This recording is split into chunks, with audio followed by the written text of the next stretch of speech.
The Deep Dive with Rumbi Venge, Monday to Thursday, 6 to 9 p.m. The premier current affairs show on radio. The Exchange on Deep Dive.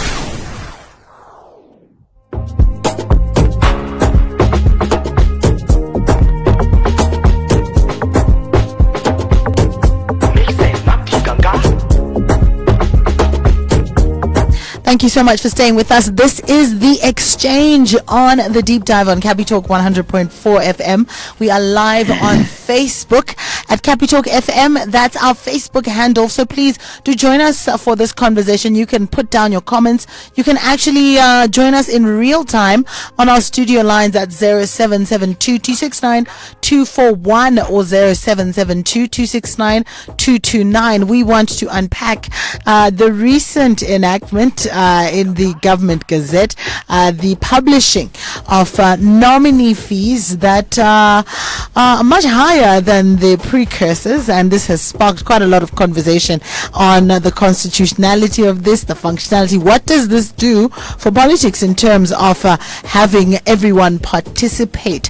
Does this not create an elitist system, or perhaps this is how it's done elsewhere? Because in the global north, if you want to take part in any elections, you've got to really have a big minted campaign and lots of money behind you. So let's get straight into the conversation. I'm joined by Professor Lovemore Madhuku over the line. He's a constitutional law expert and a lawyer of repute. Good evening, Professor, and welcome to the Exchange.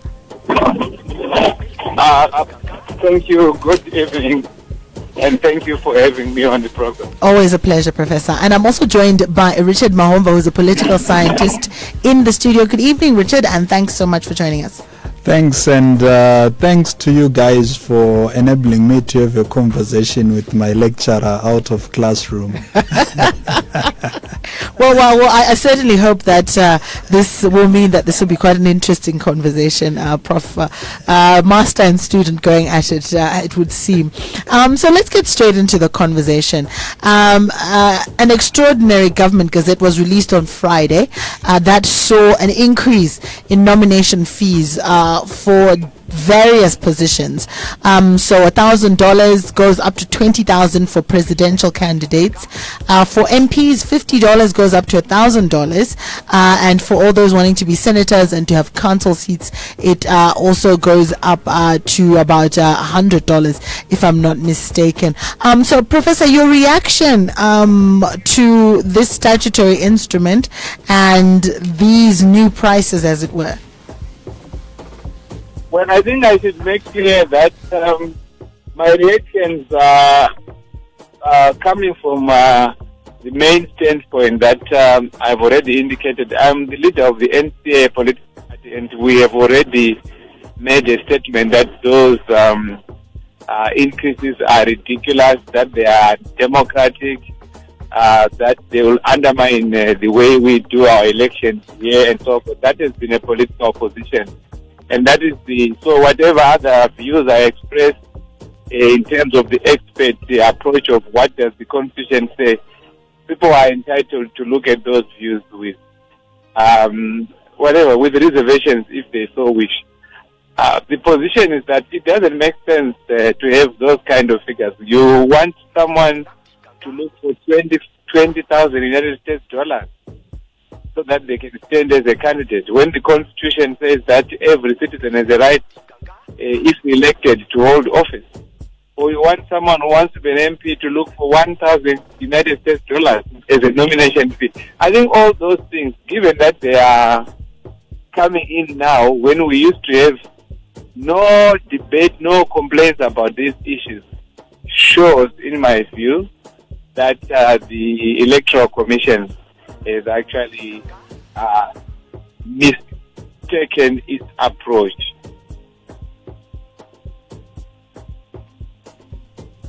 Now, I seem to have lost you there, Professor, but I'll come to the studio, Richard, and I'll solicit your reactions to the newly announced fees, the statutory instrument, in whatever position you're speaking in. What's your take on them? I think the start-off point, Rumbi, is that at a national level, the discourse of sanctions has got more overarching matters than administrative issues. And I feel the moment we start debating participation fees, we have missed the debate from broader aspects of the architecture of our elections.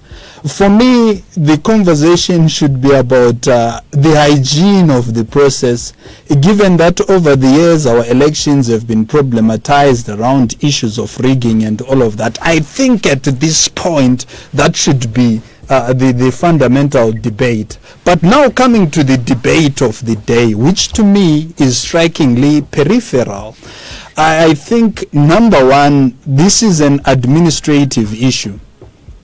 Because are we asking ourselves how ZEC survives outside the election life cycle?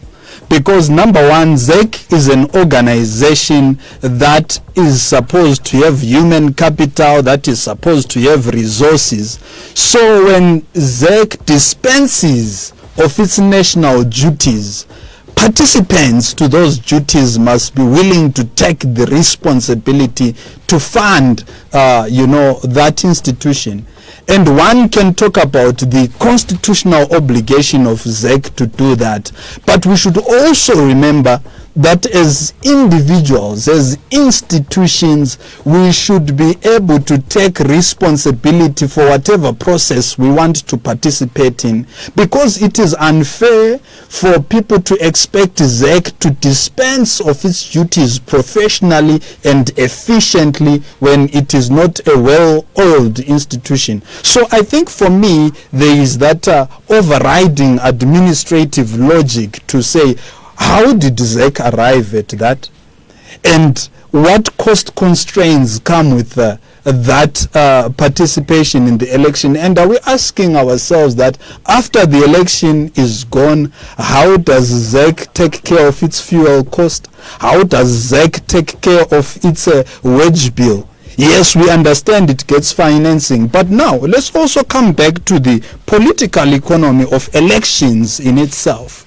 A major issue is that political parties lobby, they put pressure on the state to finance them through the Political Finances Act, and for them to take obligation to be legitimate players in the election process, then they say, no, we feel the costs I have to. I think that presents us with a logical irony as far as the demands for the Electoral Finances Act to enable them to function. And then on the other hand, and we're also talking of politicians that have benefited from schemes such as Pollard.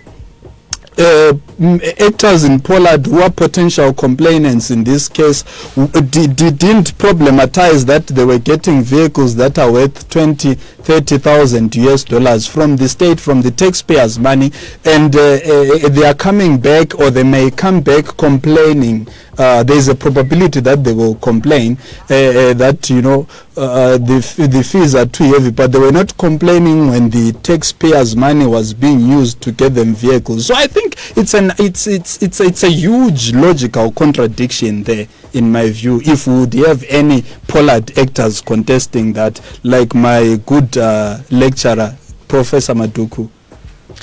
Professor, your response to that is essentially you are enjoying other aspects that come out of financing for candidates. What would your rebuttal or your response be?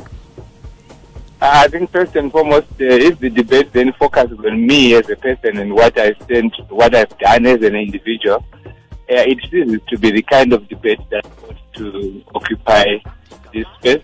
We are debating the appropriateness of the recently gazetted fee. So I will not respond to that. All I wish to say is that the questions have already been decided that have been raised by my colleague.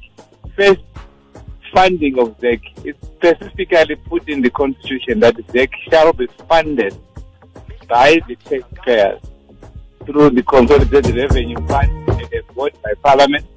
So that is already decided. secondly, as to who qualifies to participate in electoral processes and so on, that is also decided by the Constitution. Our problem with what has happened is that it will simply make it impossible for many of the current political actors. And as I've said, as a matter of fact, my political party, the NCA, will not be able to participate at the same level that it participated in the previous election owing to this.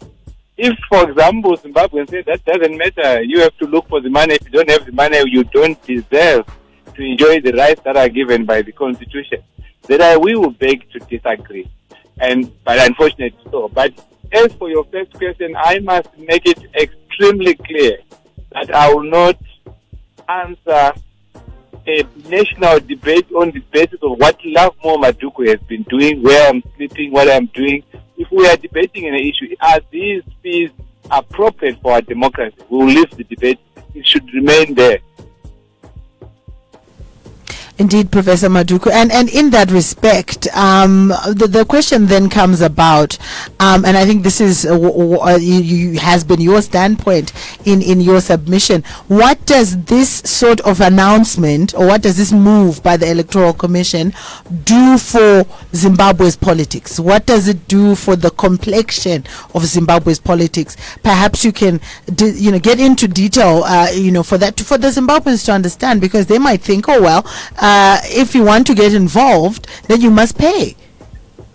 Yeah, thank you for that question. I'm speaking here as a political actor, and from my experience in politics, if you are participating in an election, you don't suddenly have money because you would want to be a Zimbabwean who is involved in political processes. Let's take the example of someone who simply wants to vote and is waiting for voting day.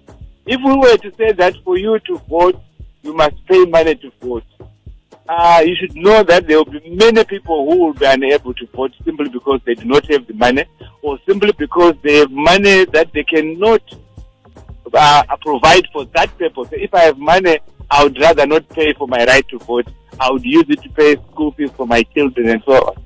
So similarly, we want a political system that is based on the patriotic will of the citizens, which is based on the voluntary desire of citizens to do good, to participate in public affairs.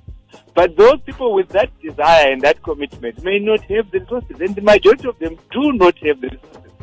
I'll appeal to my colleague to say, look, we can undertake research and say, how many people will be able to participate, or what kind of people will end up as members of parliament? From my experience, only those that have businesses, or those that are likely to get someone to fund them, will end up being the members of parliament or the councillors.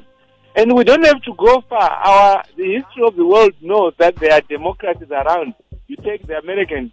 You cannot stand for office as a president in the United States unless you are very rich or you have been funded extremely. And the Americans say it's a matter of their value. All that they require is you must have the money to stand. But for us, it's not about that. It's about the liberation struggle. It's about ensuring that each person, one vote, that every Zimbabwean is entitled to stand there and say, I can run the country if I have the capacity to do so. So, if I may summarize, it will certainly change the complexion of our politics by determining who plays in and who doesn't. But why is this happening without much debate? Why would ZEC do that? When we make other laws outside this kind of law, we have public hearings. Parliament goes around the country asking the views of the people. Now, why were views of the people not sought before this particular drastic announcement? And my view would be like, if, for example, at the end of the day, Zimbabweans, the majority of them are going to feel the way my co-participant is saying that, look, it's all about. I would be very happy with that if we undertake a public process where we debate and then we end up with the views of my colleagues being the dominant views. That would be well and good. But for now, I feel that we're not building a democracy if we come up overnight through an institution that is not a legislative institution coming up with such drastic laws. Richard?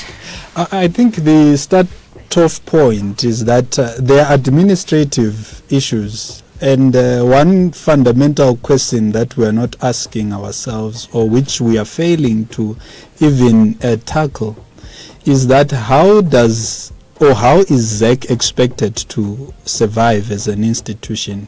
That is number one. Like any other organization, for it to efficiently deliver its mandate, it has to be funded somehow.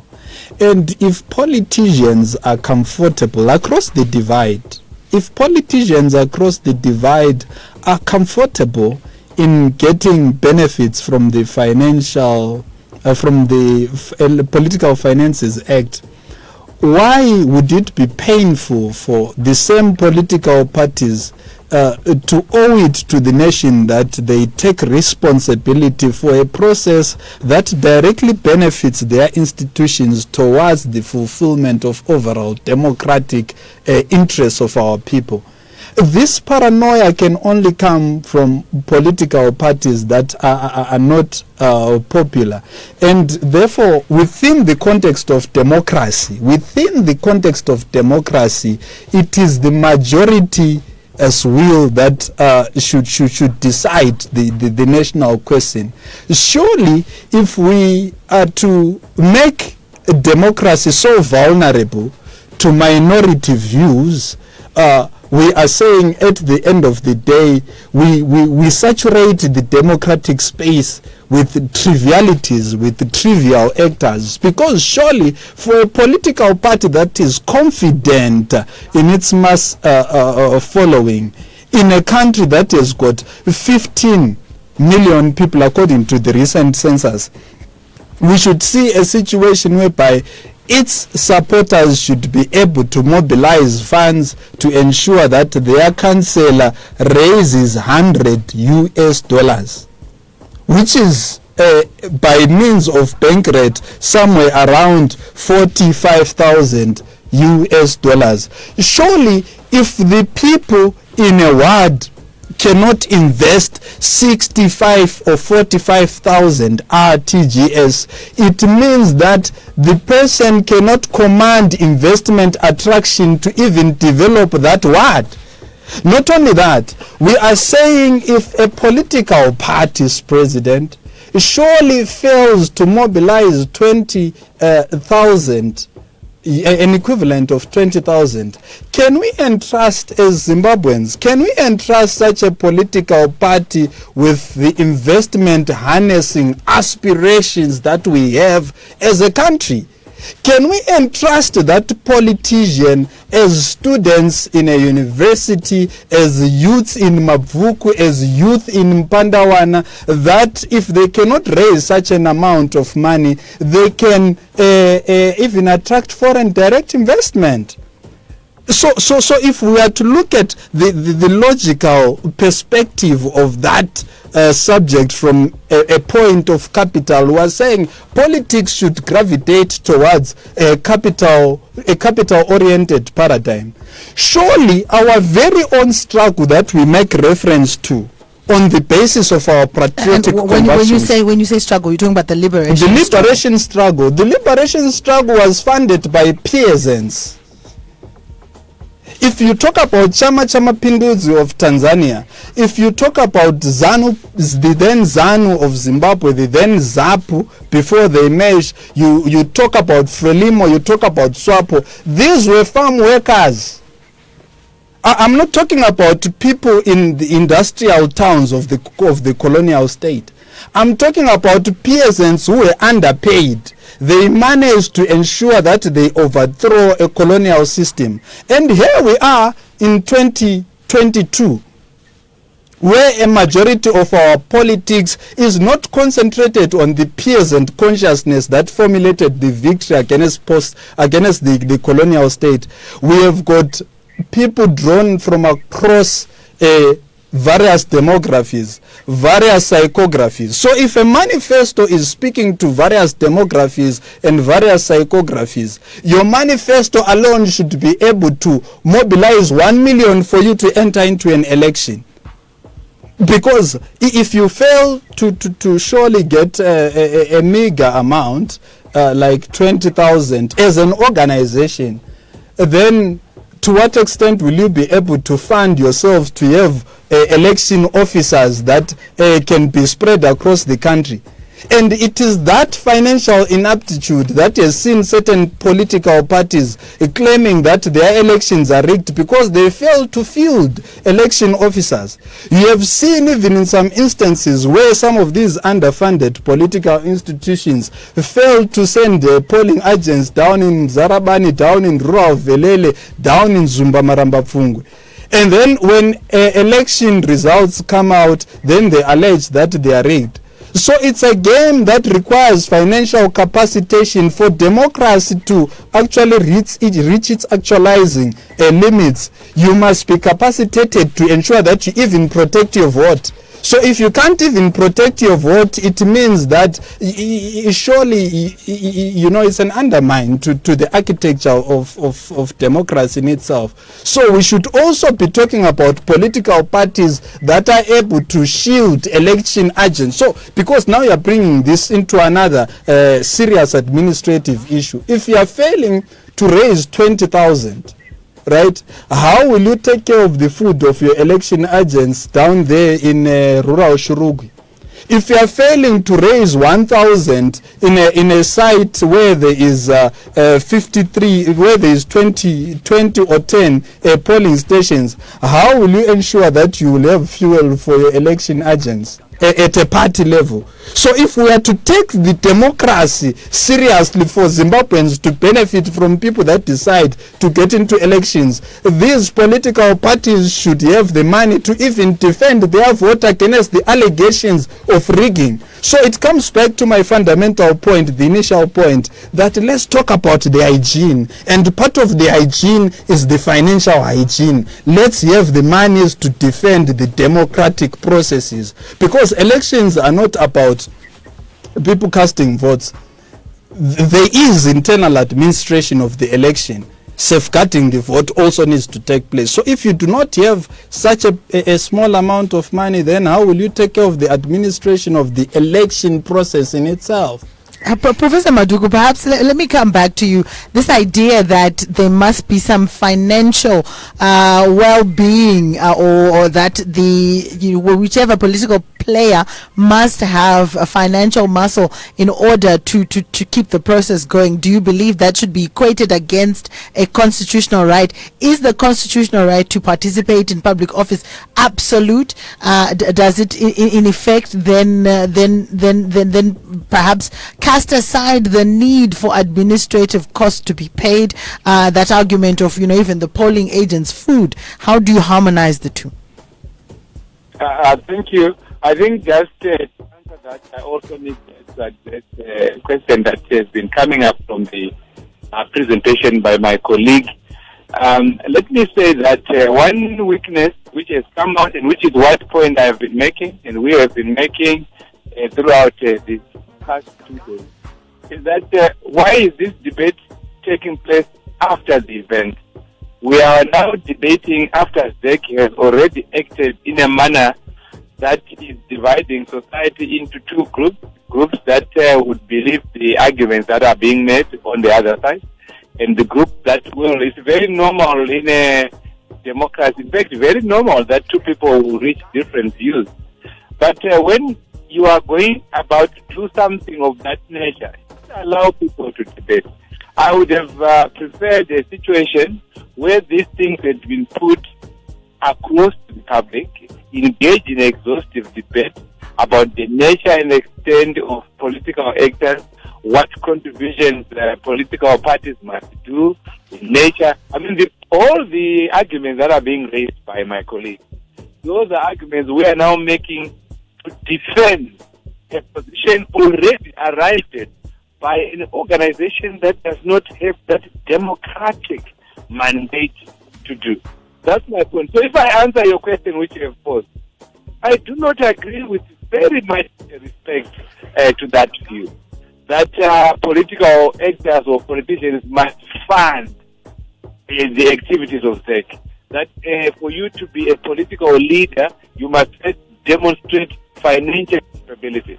That is not the essence. The person that the rights, some of the rights we get in our constitution, we qualify for that right or for some of those rights just by virtue of one requirement. Are you a human being? That's all. If you are a human being, you have a right to breathe. You don't have to qualify to breathe. If you are a human being, you have the freedom of expression.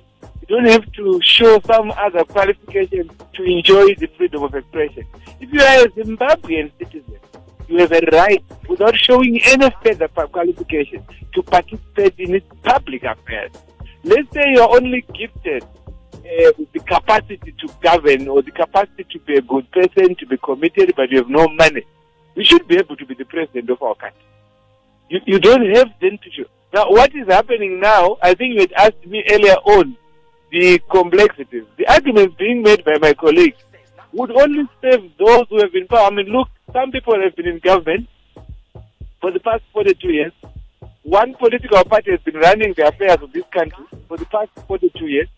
Its leaders, its politicians, its political players, over time, have put themselves in such a position that they have now the means to do so. Now, if you had put these monetary qualifications in 1980, how many of the politicians would have been able to participate in public affairs? That's the point I'm making. So I'm saying, I, with respect, beg to disagree, and I don't see us ever agreeing. I respect the various views. I respect the opposite view. But which platform must be used by Zimbabweans to debate these views? Because I know that there are many, many people who support what I've been saying. I also know that there may be many people, I'm not sure that there are many, that may support the views that are being expressed by my colleagues. Yeah. But what I know for sure is that the views being expressed by my colleagues, I will never be part to a country of that nature. And I will do everything in my power to try and influence the affairs of this country to reach a situation where participation in public affairs, such as being a candidate and so on, must be without pay. It must just be nominal. Anyone can become president and so forth. So that's what I want to say, but I know where they are coming from. I'm sure they belong to different ideological platforms. But before I close this, my colleague has been going on and on with one area which I hope he might need to reflect on what I again want to ask. The decision as to how ZEC is to be funded, where does it get the money to run election, was made long back when the Constitution was being made. The Constitution answers that question and says it must be taxpayer. And that we should not assume that we always have politicians. We must encourage our citizens to want to lead without paying money. I hope, I'm sure you go to church, you want a lay leader in your church. Let's assume you go to a church where you have these people called lay leaders. Assumption taken up, yes, our lay leader. So if you don't have to say, okay, a leader where the women just show us some money. You look for a woman there who is committed to the affairs of the church, who is upright, who will be able to provide, direction, inspiration, no qualifications beyond that they are an active member of the church. No qualifications beyond being that you are a patriotic Zimbabwean with capacity to run our affairs. You can run the affairs and become our Minister of Finance and do it very well without having shown that you have any money. And pray tell, where will the money come from? Because there will be money required to run the necessary processes. The money is already coming from the taxpayers. That is what you are also not understanding the point. The electoral process must not be funded by the political actors in it. It must strictly be the taxpayer. Yeah, I mean, look, why would you want that to be funded by the ones who want to be elected and not to be funded by those who are going to vote? I mean, it's a very big debate. We fund it as a country. We want elections as a country. And every 5 years there must be elections. We want to be governed by those people that we choose. So we put money in the consultant. Every time we have a budget, money is set aside for tax. So it comes from the taxpayers. That's the answer I'm saying, not from the people who participate in the electoral process. Do we pay teachers in public schools? We send our children there, we pay fees, but the fees we pay in schools don't pay teachers. The government pays teachers in public schools because we would have made a decision that our education must be funded. Just like we have made a decision that our electoral process must be public funded. We have made that in our constitution. Thank you so much, Professor Madhuku, for clarifying that and for your submission. And as we're fast running out of time, so Richard, perhaps in closing, as we bring this matter together, some of the points there in response to your points being made by Professor Madhuku, that it really won't speak to democracy if the people voting are not allowed to control the process in that way. The Constitution speaks to funding of ZEC, and I believe that answers some of the questions that you yourself posed.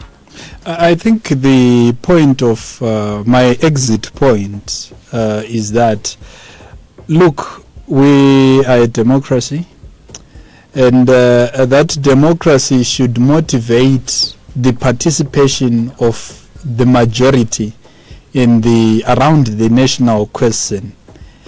And the participation of the majority entails mass mobilization. And in this era, for democracy to thrive in a country like Zimbabwe, it means that political actors should actually be capacitated to mobilize the Zimbabweans, because the function of political parties is to bring together Zimbabweans from different ideological perspectives, but around the national questions. So they must have the financial and the ideological capacity to do that. How do you put together people into the national sports stadium for your rally, either as ZANU-PF, as ZAPU, or as MDC? You need money.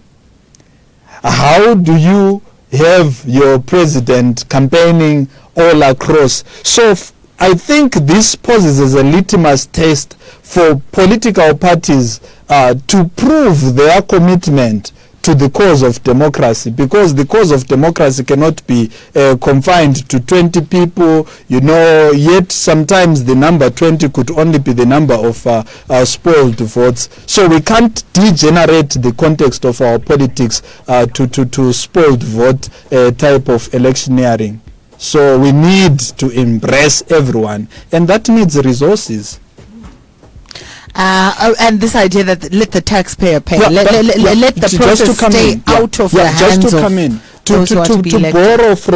To borrow from the parable of school fees used by my good professor, that we pay school fees and then the rest doesn't matter. But it is from that school fees that the levies are used to take care of the school's toilets, to buy Cobra for the classrooms and all of that. So for ZEC, we can't solely say that ZEC should be dependent on the state alone, because this is the very same ZEC that received cars from UNESCO. This is the very same ZEC that has got certain resources from international partners. So when ZEC also decides to create a revenue stream that sustains its administrative traction for it to deliver its mandate, I think it should be supported, and progressive political parties must throw in their input so that they are responsible for the process that they want to take part in, so that they do not become beneficiaries of administrative freebies. administrative freebies, Richard calls them. If you're just joining us, this is The Exchange, and we are talking all about the recently gazetted increased nomination fees for you. If you want to serve as president, you've got to get your hands on the equivalent of $20,000 per candidate. If you want to run to become a member of parliament, get yourself $1,000 US. If you want a senatorial seat, a council seat, you're looking at $100. And the conversation at the moment is, well, on the one hand, I have Professor Madhuku, who contends that the processes must be paid for by taxpayers and not by those who seek to be elected. Furthermore, how was the decision arrived at? It was a survey done, and does it really reflect the sort of politics that we want to see? And on the other hand, I have political scientist Richard Mahomva in the studio, who says, listen, if you want, you have to pay to play. If you want to be in it, then you've got to play. Also, to expand on that point, there is consensus from a perspective of common sense. There is consensus from an economic statistical standpoint that a greater part of our people, the working class in particular, earn low wages. Surely, if our people, a greater part of them, if we were to go by that route, and even some false reports around the poverty datum line, that our people, there are certain quarters of our political discourse that argue that our people live below the poverty datum line, and we expect these very same people to come and fund our interests as political elites, so that we take part in wanting to lead them. So is it justified that we demand the poor to come in and support our political participation as political elites? Because whether you like it or not, be it ZANU, be it NCA, participation at the apex of the national question from that perspective becomes an elitist process. So are we saying the elitist will of political parties across the board should be financed by the old woman in Mzarabani, by that youth in Nketa? Because if political parties subject themselves to that perspective, it then means that they do not have the capacity to come and alleviate that old woman out of poverty. Instead, they want to be alleviated by that old woman from their administrative incapacitation to secure their elitist political interests. So if we are to go by that argument, it means that we will be pushing political parties, that have got higher interests to come and be assisted by the masses who may not even be having that capacity to do so.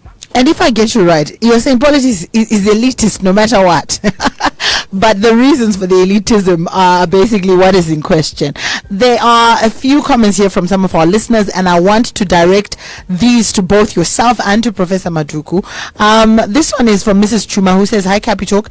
Professor Madhuku is right. The decision by ZEC is elitist. This will further divide the nation into the haves and have-nots, as rightly propounded by Marxist theory, where the rulers of the nation are going to be the haves, who will serve their own interests. Who will represent the have-nots? Let's do things according to our constitution. And there's a second one here, and then I'll ask Professor Madhuku to just respond to the both of them collectively. That says, this one also says, Professor Madhuku is right. 1980 vaipinda here varipo mupower izvezvi. Professor Madhuku, your reaction? We seem to have lost him again. Let's try and get him back. But I see Richard, you're itching to respond there. A third view that I also want you to just bring in the fore there says, this one says, let's be realistic. It says, very good idea, guys. Kana munu achidi wane vanu asina mari vanu vano contributor It's a sign of confidence. And the confidence guy was Rembijana Dimukanya Ava 583. And once guys, let's be realistic. The failure by main political parties to have election agents and polling agents in areas that Richard mentioned is not about finances, but there are other aspects of politics, intimidation, and violence towards would-be agents. Most people in the rural area are very afraid and intimidated. Instead, ZEC and all political parties should invest their efforts in political reforms that allow against violent free participation in politics and democratic processes. Let's deal with optical bullying and intimidation. This is from Mwari Mutongerwa. Let me get your reactions to that. Yeah, I think I will concur with the last two, especially that of intimidation and all of that. And if you remember, I prefaced my submission by saying we should be debating rules, fundamentals that speak to election hygiene, to the hygiene of the process. You see, to say we should be debating political intolerance, that you people in the media deny political party A over party B to have access to your platforms. Those are the issues that we should be debating. Talking about the issue of commitment that has been raised by another listener, did you know that evil as the colonial system was, evil as the UDI was, you had the company, the David Whitehead company, financing the camouflage that was worn by the Rhodesian forces. If the minority settlers could, in their meager numbers, if they were able to oil the war by Rhodesia on the nationalist forces, if they were able to do that, and if we have got positive convictions about all these other parties, why are these parties not going back to their multitudes to fund them? If they really have got that political clout, because at the end of the day, such parties will be saying we're going to bank on the taxpayers' money to pursue unpopular political interests. So should we subject ZEC to administrative constraints from political parties that believe that the public owes them the right to participate in election processes without them taking responsibility for the administration of the election process? Professor Madhuku, I'm glad we've got you back, bring you into the conversation to speak to some of those views that the listeners brought out, as well as answer, I believe, the question left in the fore there. That which has been asked that I may need to add to when I make my answer now. Professor, I missed that. Please come again. I'm saying I hadn't heard the question because I think I was offline. I see. All right. This one says, hi, Professor Madhuku is right. The decision by ZEC is elitist. It will further divide the nation into haves and have-nots, as rightly propounded by Marxist theory, where the rulers of the nation were to be the haves who serve their own interests. Those who will represent the have-nots. Let's do things according to our constitution. And another one that says, Madhuku is right. That is 1980. Vaipinda here mupawa varipo parizino. And then I believe that Mr. Mahomva then left the question that who do we expect to pay for the administrative justice, as well as the doling out of manifestos of various political parties? Yeah, okay, that's fine. Let me answer. I think first, I want to make it clear again. I want to emphasize. I have listened very carefully to what Mahomva has been saying and the lines that he has been taking and the views that he believes in. And I should make it also clear again that I, with all due respect, disagree with everything he has said about what political process is, how ZEC must be funded. I actually belong to a different camp. Good luck to his position. He's lucky that he's related to the ruling party, so I'm sure those views are the ones that are now being reflected. But on my part and others, we will work to have a Zimbabwe that is very different from what he's saying, and very different from the kind of approach that ZEC wants to take now. I believe that we would rather support processes, support political parties more. Because it's not just to pick up to the big party that can be funded by its members. You grow over time. And the example I have given of the 1980 elections, or even 1985, and then in fact at the press conference earlier today, I gave examples of the 1961 constitution, which actually said the qualification of the vaccine to show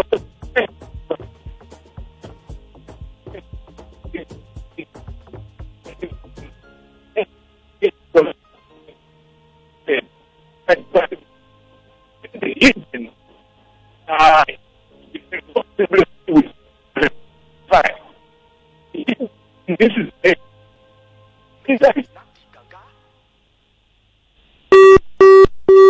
Oh no, we seem to be having some technological challenges there. We couldn't quite make out what Professor was saying as he was dovetailing his point there. Last one here, Richard. Anzi, is Richard suggesting that you're using the example that you gave about the Rhodesian situation? This one says, is Richard suggesting that the Rhodesians control the means of production despite their low numbers? Is he also suggesting in this case that we control the means of production and that only those controlling should be participating in politics? No, I think that point was generously misconstrued.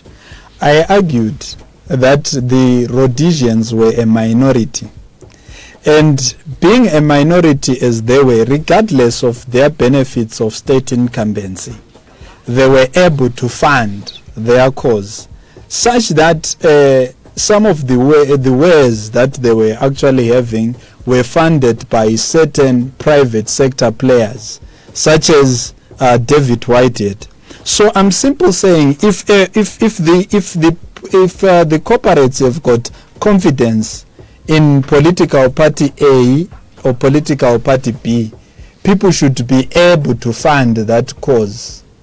And then number two, there is an important question that was raised, that those that are here today, yet it been an issue of resources, yet that issue of resources been applicable in 1980, were they going to make it into power? The answer is yes. Why? Because the numbers then spoke for themselves. Remember, this is a party that was funded by peasants. The guerrillas were actually funded by peasants. They had their food from peasants, right?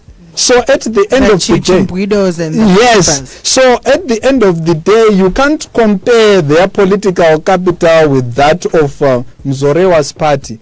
And likewise, today, MDC or ZANU-PF can still go back to their constituencies and say we want money. They may be able to raise more money than a party that gets 500 votes. So what does that mean? It means that democracy is at play for those that already have got people. So there is no logic in these political parties that can go back to their constituencies to be hand-holding political parties that have got 42 votes or that can get 351 votes at the expense of the popular support that they already have. So let us not use the discourse of democracy to try and nurture lethargic political mobilization antiques of or small political parties. They should embrace their small. They should create structures that will make them equally compete with the major political parties, because their aspirations will not come to fruition. They will remain dominated by the so-called big political big brothers. So for democracy to take its root in their favor, they need to go back to their structures, mobilize, create structures, and compete at an equal footing. Surely ZANU-PF, CCC would actually even be having more money to public to advertise their campaign and all of that, and then you complain that the democratic landscape is promoting elitist interests. No, they have got people. You need to go back get people, get equal capital to exercise your democratic will, and reach out to a greater part of our people. That's what I think this is all about. Professor Madhuku, are you back on the line? Yes, I'm back. Now to these last portions, I understood what you were saying. I wanted to respond quickly and say that what he has been saying in the last portion, very, very good example of the kind of thing that I will never ever agree with. That those views, with respect, I said, having views that, to me, I will say, which is what is good, like if those views prevail for him. But for me, those are the kind of that do not sure out there. I want to give you an example. Thing that will happen. We have had the Pollard political actors dialogue up of 17 political parties. There was one dominant party, ZANU-PF, and then 16 small political parties. That I think from his last presentation, he has just been busy, mocking. They have 351 votes, they have 42 votes, they have that. And then the big political parties that contested would make very big votes in 2018, they refused to be part of Pollard. But Pollard has been a very important political player in the country. It has stabilized political discourse here. It has neutralized, some of the most dangerous views that would have been undermining our stability as a nation. So if people do not see value in parties that are growing, if they do not see political value in parties that are using the constitutional framework to develop, all what these small political parties are saying, don't kill us in our infants. That's what we are saying. We will have time. Leave us to put ourselves forward as candidates, and you don't know what will happen one of these days. You can't restrict Zimbabweans to the dominant parties that end. So that's why I'm saying to the public and those who are listening, I do not agree, but I understand where those views are coming from. So that's why you have ideological camps everywhere in the world. So I don't agree. ZEC must be funded by the taxpayer. A multi-party democracy necessarily requires all political players to be in. We can have 100 political parties in this country. That is held for ourselves. Democracy for its own sake has value. That is all I will really contribute. And then to the persons that were asking questions and so forth, I think I understand the questions very well. My only problem with Mahomva is that all what he has been saying is actually contradicted by our constitution as it stands. For Mahomva to proceed with his views, you have to have a new constitution and the thing that he's saying. But if we have one constitution which is in place, voted for by the people, which says that every citizen has a right to vote, has a right to hold the office if elected, that we have those rights, that Zimbabwe shall be a multi-party democracy, not a two-party or a bi-party democracy. So who is ZEC to start then saying we want to raise money? ZEC has the power to do that. Parliament is the one that looks for resources for ZEC to operate, not for ZEC to want to expand its coffers, get a few more laptops, a few more vehicles, those kind of things. And then I had refused to answer this question at the beginning. I can answer it at the end. The so-called the freebies, the things that we got as the Pollard, we deserve them for political activities, for political discourse. And as I said at the beginning, Pollard is not there for benefits. It is there to deepen the democratic participation. If you go and ask President Mnangagwa now and say, what was one of the best things in the 5 years up to the end of next year, he will tell you that Pollard is one of his biggest achievements.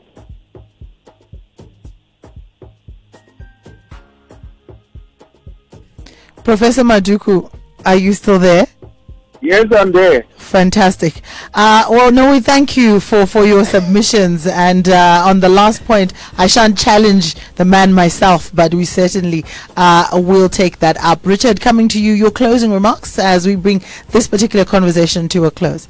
I think I would like to concur with the good professor that the Pollard space has created a widened space for inclusivity, and these are part of the merits of what the Second Republic has produced as far as the rebirth and the rejuvenation of our politics is concerned.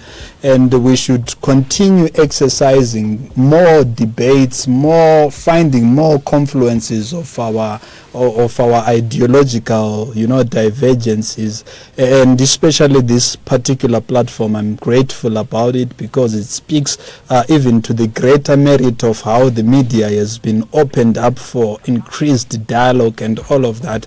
And we want, this culture to continue across all sectors of our society, be it in business, but ultimately at the end of the day, we should be able to take responsibility for the democracy that we want to deliver to our people as all parties. And as a last part in short, you recall that in its formation in 1963, ZANU, when it then convened its first Congress, at Mtapa Hall in Gweru in 1964, it had multitudes. It was oversubscribed. And based on that foundational spirit, we want to see political parties mobilizing greater multitudes that enable them to even, fund a 50,000 US dollar subscription request even in the 2028 election, so that we are guaranteed of political parties that can even fund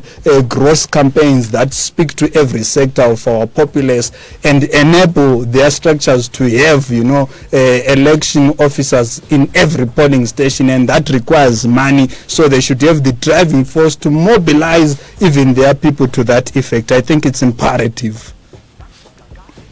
Professor Madhuku and Richard Mahomva were my pundits as we were going through this very, very important discussion. Professor Madhuku, before we let you go, your parting shot to the Zimbabwean and Hararians listening.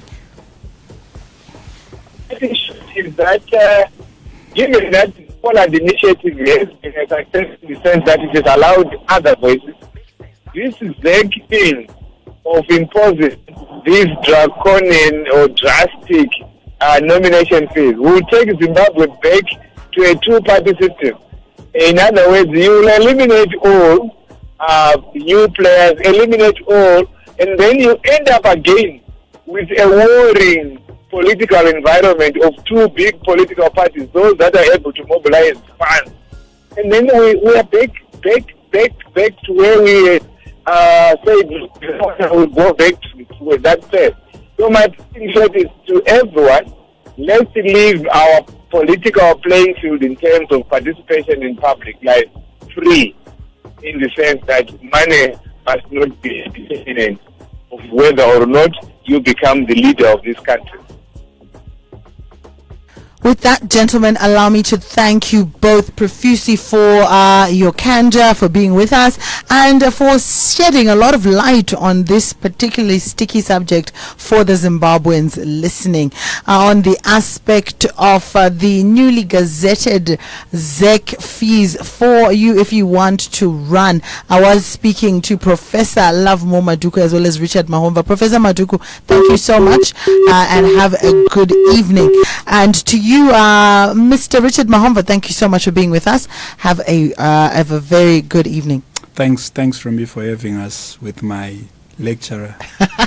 Fantastic. I'm trying to imagine what it was like when you were actually still attending his classes. No, I'm sure still attending his classes. You still are. He's a very liberal intellectual in the classroom. Yeah. Fantastic stuff. Well, it was a pleasure. We got to just bounce off a little bit of that, and it really does set the tone for a more crucial conversation to be had on this subject, for more questions to be posed as we are approaching the plebiscite in 2023. Of course, you can also get in touch with me if you would like a copy of the statutory instrument. All you simply have to do is let me know that you're a responsible citizen on 0719 100 404. I'll send this and the Constitution and any other legislation you might require to get all this in focus. This has been The Exchange. Good evening. The Exchange on Deep Dive. It's back again.